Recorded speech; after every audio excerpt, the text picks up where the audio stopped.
Hello and welcome to this fresh new series on the Newly, where we have engaging conversations with a series of experts from various fields ranging from politics and culture to gender and environment.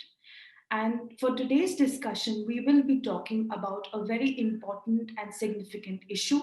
The theme for today's discussion is revisiting the question of resource allocation and fiscal spending in India's public school system.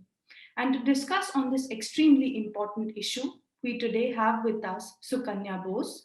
Sukanya Bose is a faculty at the National Institute of Public Finance and Policy, New Delhi. She has previously worked with Eklavya Madhya Pradesh.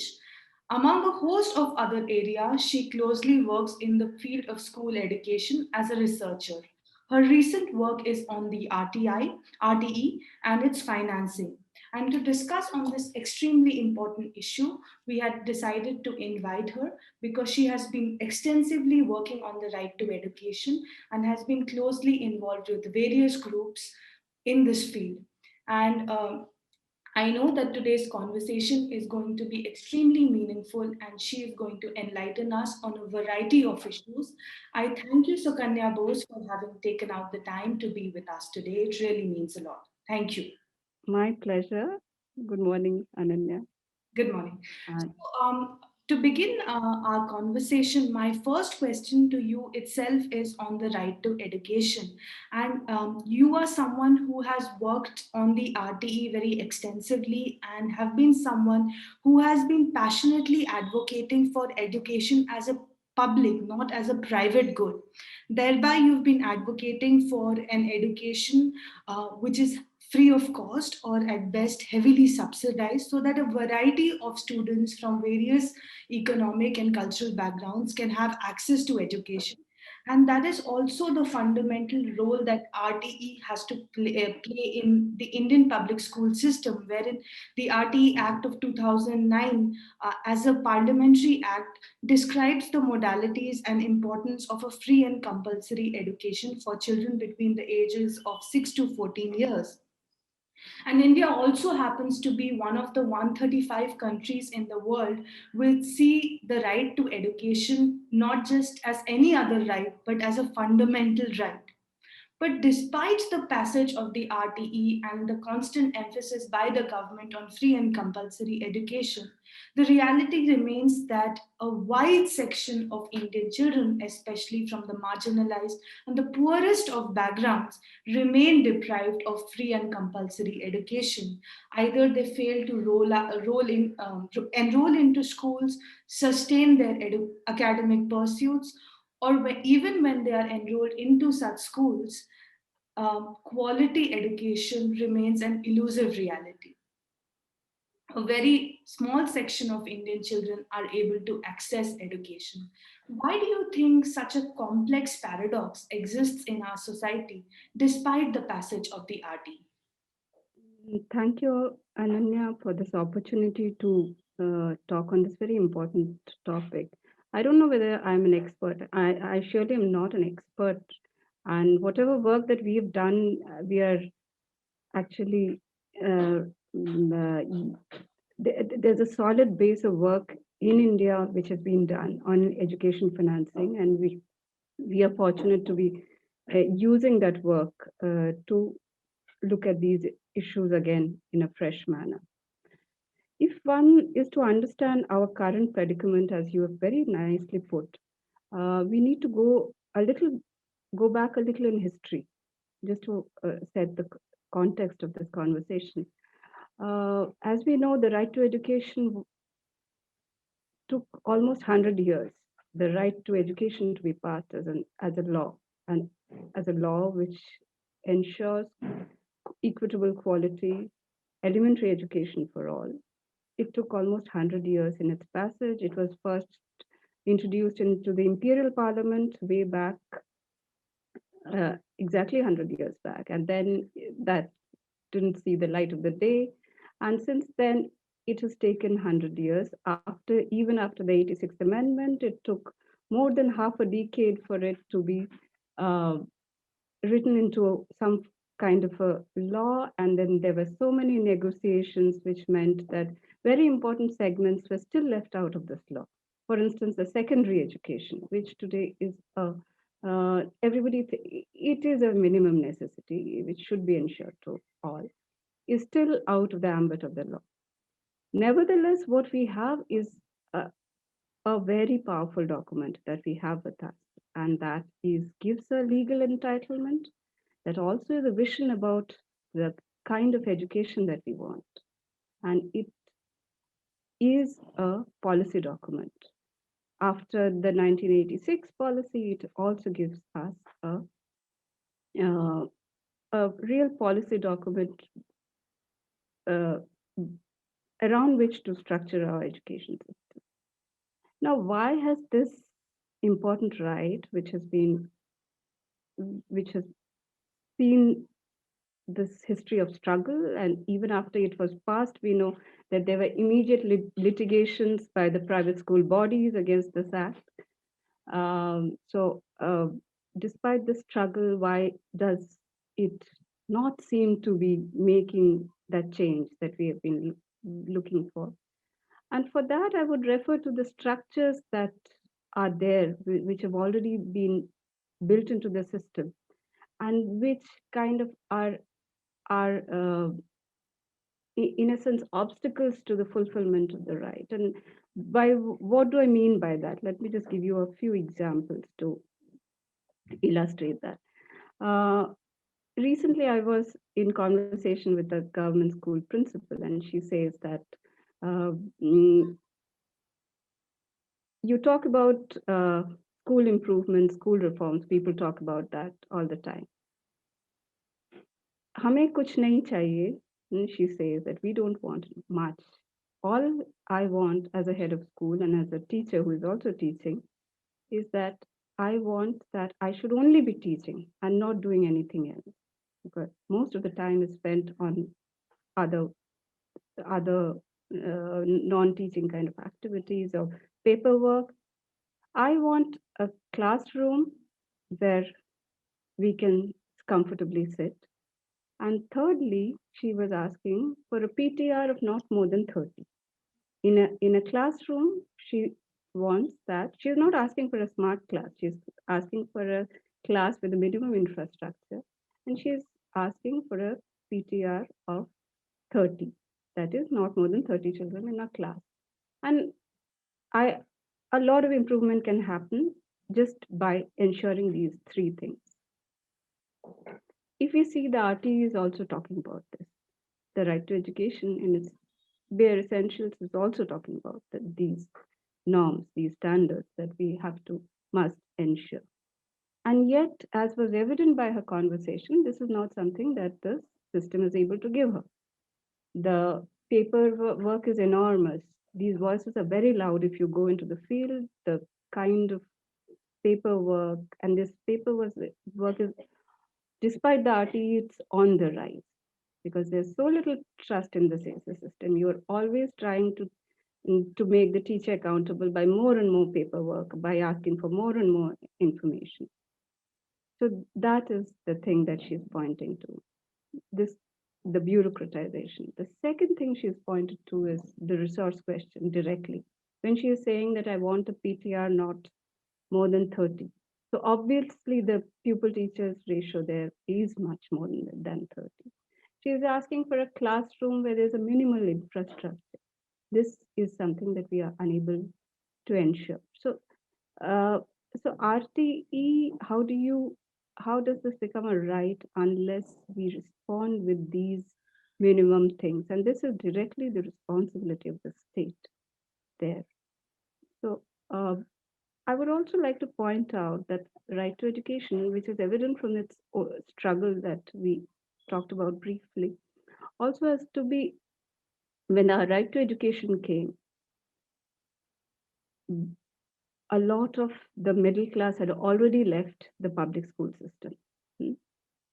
So who is there to raise the voice today? The voices, the people who are there are really do not, unfortunately, are not seen to be raising the voice for stronger public schools.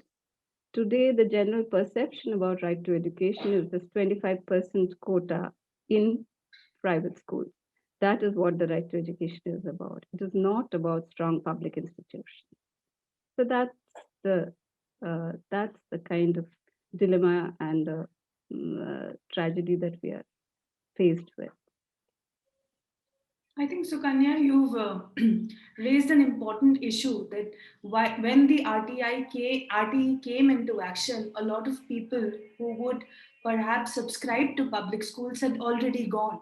And therefore, even in the conditions that we find it today in the public school system, there are very few people who would like to raise a voice for it or actively demand justice and demand that the public school system be strengthened up again. There are not many people who would strongly voice this opinion. And this is an extremely sad state of affairs because in India, the majority of children and parents do depend on the public school system, and it's a very, very tragic state of affairs. So, recently, I was also reading that government school teachers in states like Delhi are also being used in COVID survey related duties, are being asked to cut chalans, etc. And we know that even in the past, government school teachers have been used for a variety of state related works like election duties, etc. And this leaves them with very insignificant time to actually do what they are employed for, which is to teach well. And unless a teacher has ample time to give to her students, how is she to deliver? How can we expect that from her? This is an extremely important issue that you have raised. And from lack of infrastructure, heavily loaded classrooms, lack of manpower, to dilapidated school buildings. We have issues at various levels impacting the public school system. But since you are an economist and you have very closely looked at the issue of fiscal spending and finances, and how they become an obstruction in the implementation of the RTE. My next question to you is that why is the issue of budgetary allocation often neglected? Does it have something to do with the lack of political will to kind of again strengthen the public school system? Does it also indicate at some kind of institutional decadence and lack of political will to kind of amp up the public school system again? Certainly so, Ananya. For instance, when when the Right to Education Act was passed, uh, there was no financial roadmap that was laid down, because if you have a certain policy goal target that you have set for yourself, it is uh, it would be natural to set out financial plan, that how is it that you're going to how are you going to achieve that. However, nothing like that was considered. So what the state does is, and this is continued despite the right to education, is that we have what is called incremental budgeting. That budgets are, the last year's budget is used as a benchmark for the next year's budget with a slight increment to it.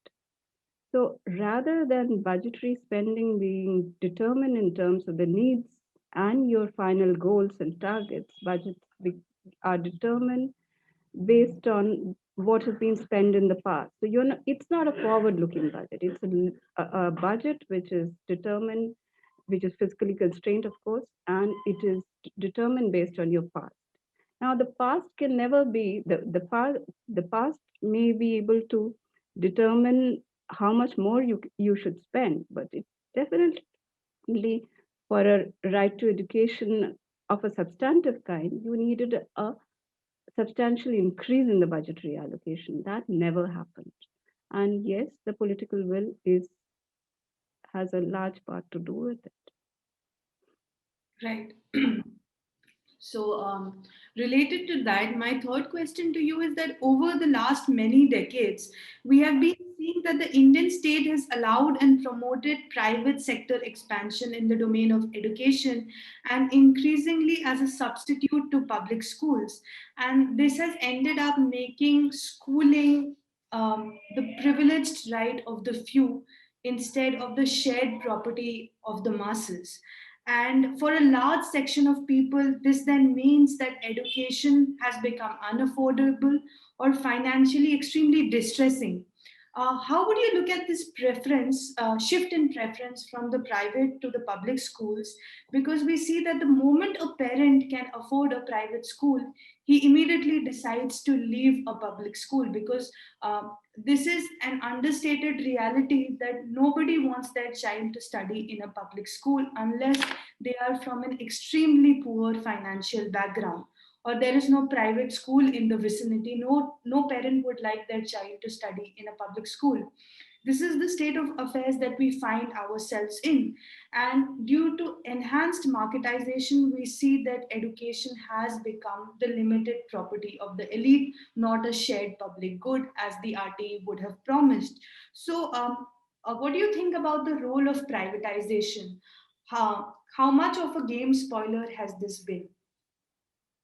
That's a very good question, Ananya. But let me refer or go back a little and talk a little bit more about the public spending and how that, in fact, the lack of it has promoted this privatization. You see, um, if the government school systems are strong, um, the the person who benefits the most is the marginalized group, a, a child coming from a marginalized community, a Dalit, an Adivasi, or a girl child, or a child whose father or mother works in the informal sector and is a daily wage worker. So, a strong public system will not only allow a strong schools and a schools with universal access will not only achieve the goals of universalization, but are actually promote social justice and equality.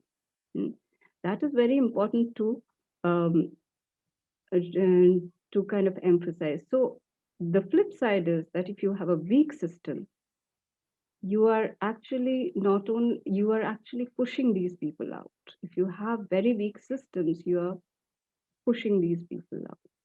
Now, the reality of today is, as you were saying, that today the private schools are not only considered by the elite, not because not only considered by the elite, but the private schools are also catering to the demands for education of a large part of the masses. Hmm?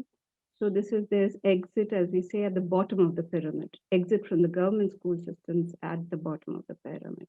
And there can be nothing more deplorable than that, because these are people who should have been served by the public system, stronger institutions by the public school system.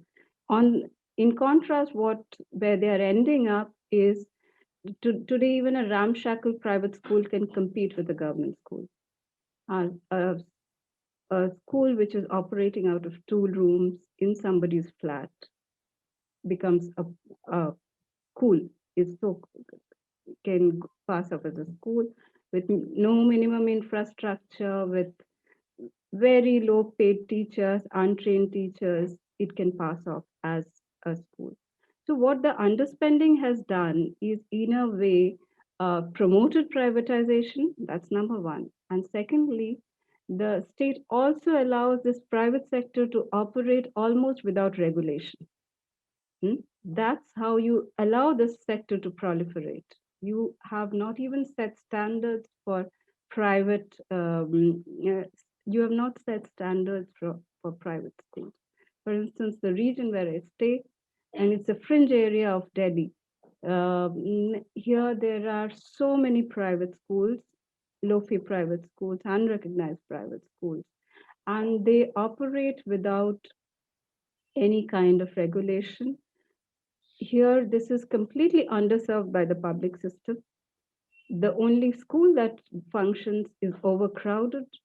So automatically, you can't blame the parent. It's the preference for a private school is very legitimate, because you can't have a school with 1,500 children. It becomes unmanageable there.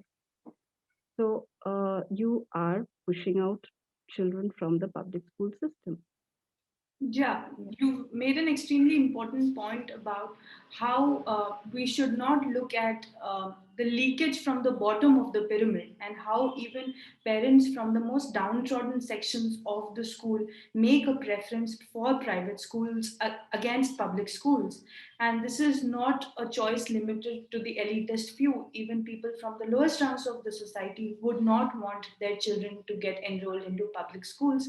And that kind of highlights for us the kind of impact and impressions that public school systems have left on people's minds, the kind of um, things that people think about such public schools. There is not a very good, very positive feedback about them.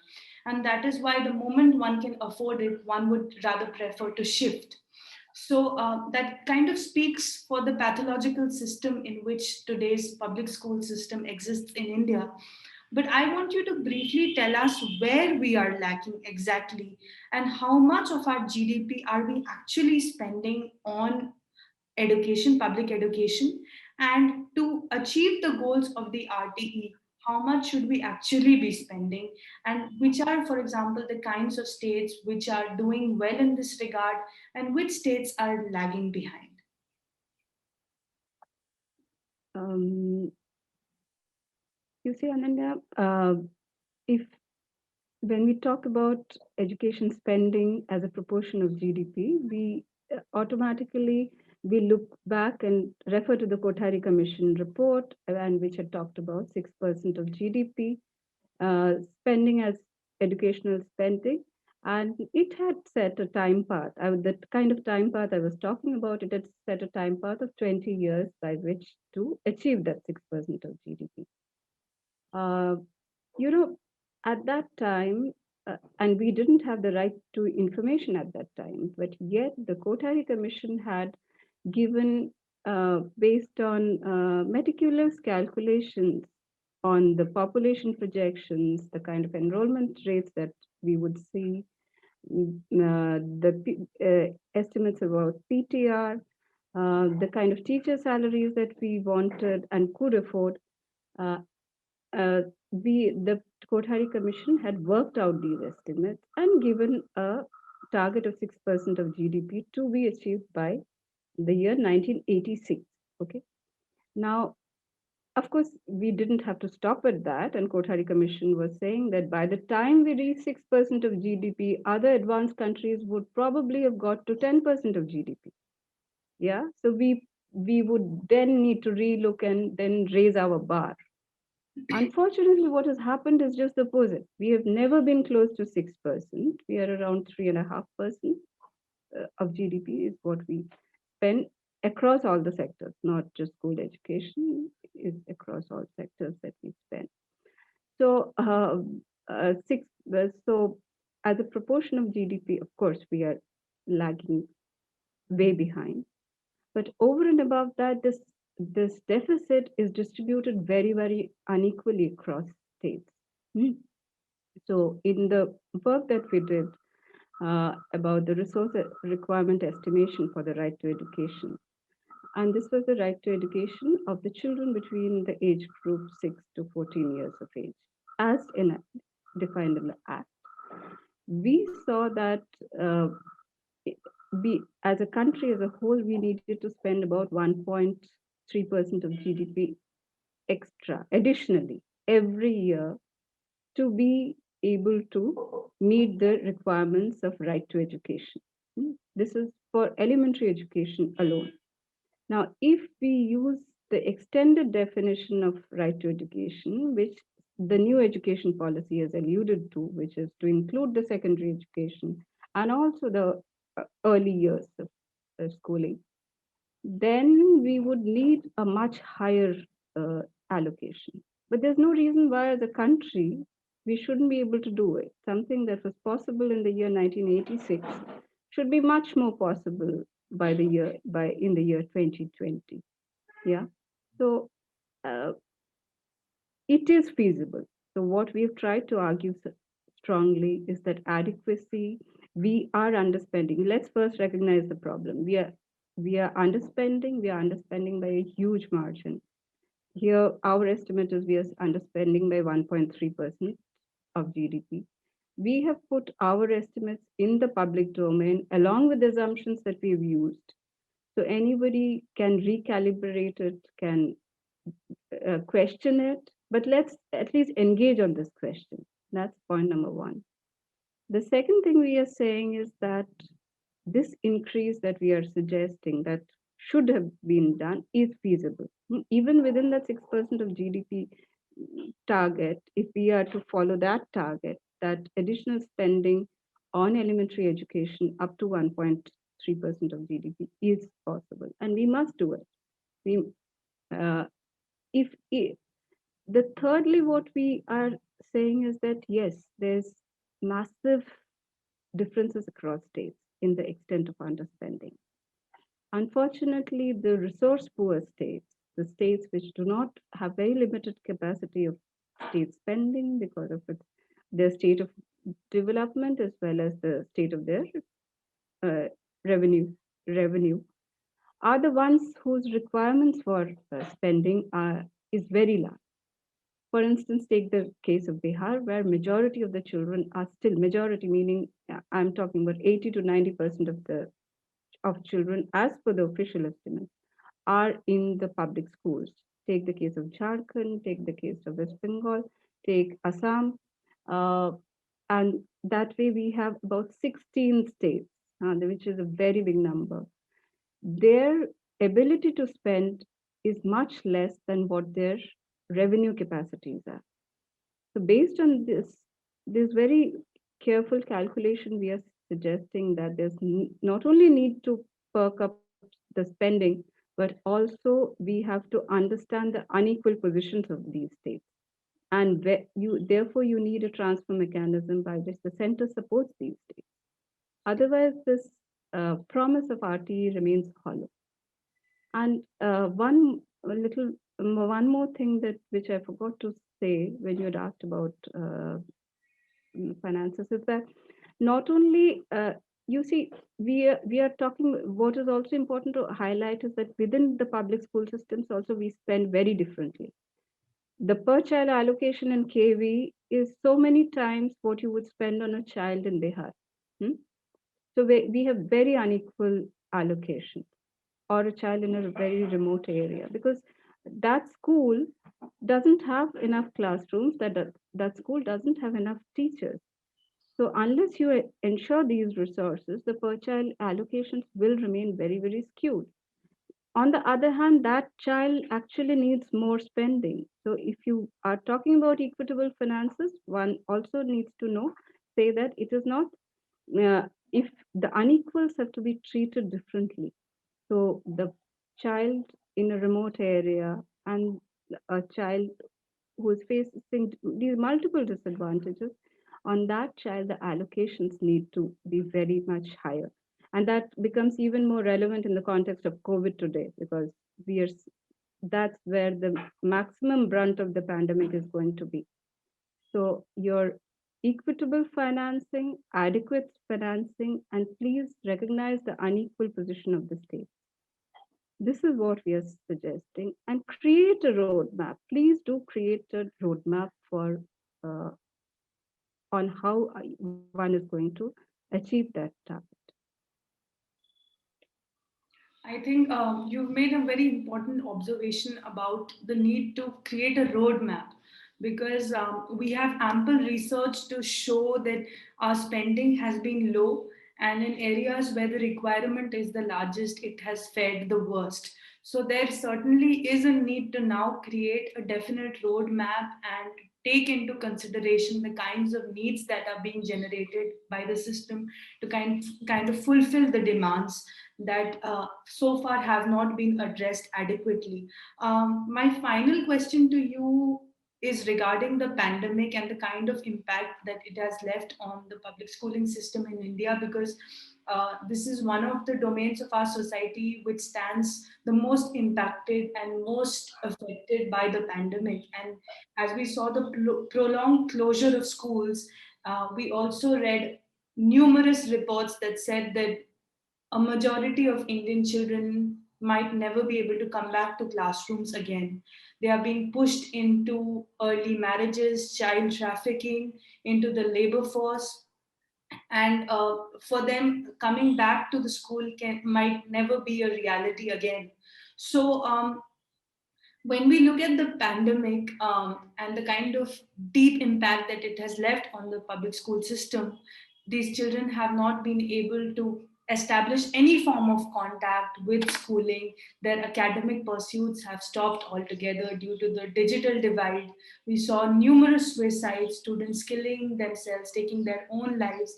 And this entire process has been extremely distressing and alienating for a wide variety of Indian students, and who might never be actually able to continue with schooling once the pandemic is over and schools reopen again. So, as somebody who's worked on the ground also, who has seen realities in remote Indian states, and someone who's deeply worked on education, what are your estimates? How do you look at the future of public school system given such unprecedented challenges that the pandemic has unleashed before us? Uh, this is a question to which I don't have a definite answer because things are still unfolding, and you are absolutely right in pointing out that the distress is unprecedented and something that we still probably are unable to even estimate the enormity of it.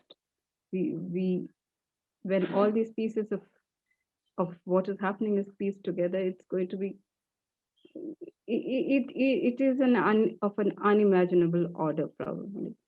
Uh, yes, we have regressed. Let's again we have to admit that we have regressed. The first thing I want to point out here is that not this online education is not really serving the majority of the children very well. So we have to begin with that recognition. It is not helping. We haven't evolved. We were not ready for it, and we haven't evolved pedagogies which can be really be transmitted through the online platforms, leave alone the digital divide and other things, which of course compounds the problem. But even in terms of the material that we are generating, because I have also worked on curriculum for some time, and the material that we are generating really doesn't is not enough for for learning. This is merely to please ourselves that we are doing this. So, so there is going to be a massive gap in teaching learning, which we have to uh, think of as the schools begin to reopen. And hopefully, the schools can reopen very soon. That's my hope and wish and prayer that the schools should be able to reopen. We need that physical space of schools to be back. Uh, and then we should be ready with a plan as to what are we going to do, because the challenges of teaching learning will be so much more. And you have had a break, you have had many children, as you correctly pointed out, dropping out.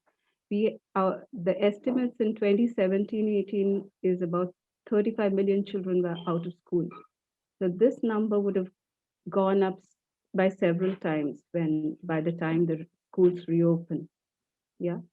So uh, so we have to be ready to how to bring children back. We have to be ready with a plan as for the strategy, what to do with the children who are coming to school. Then we also have to look at now these schools and these educational spaces from the social policy perspective. Like nutrition is as important for the child as what happens goes on within the classroom, because there's going to be a major nutritional in a sense there's a new if you see the child today, most of them have shrunk in size. They've become so much thinner because that midday meal has stopped, and they are not having the same kind of food that they were having before the schools closed. So one is to look at nutrition, learning, and then one is to also look at the psychological impact of several of what has happened. all of that together. So it has to be a very, very holistic response and empathetic response to schools reopening, schools restarting, and in terms of public resources, therefore, the public resource needs are going to go up, and we should be ready to spend those amounts. We should be ready with a plan, again, we are saying. And one important thing that I need to stress is also that the issue of school closure. So many thousands of schools that have been closed down over the last several years. It's time that the governments really sit back and reconsider that policy, particularly in the context of the pandemic, where the chances of dropout have become so much more acute. The children really need to be held back, and access is very important for that. Also, I'm seeing that there are real possibilities of a reverse exit back into the government schools now arising from out of the economic distress and vulnerability of households. Because since they cannot afford these private schools, they are coming back to the government schools. So then the governments, you need a stronger and a more responsive government school system to be able to handle this pressure of enrollments. So that means that you need many more government schools.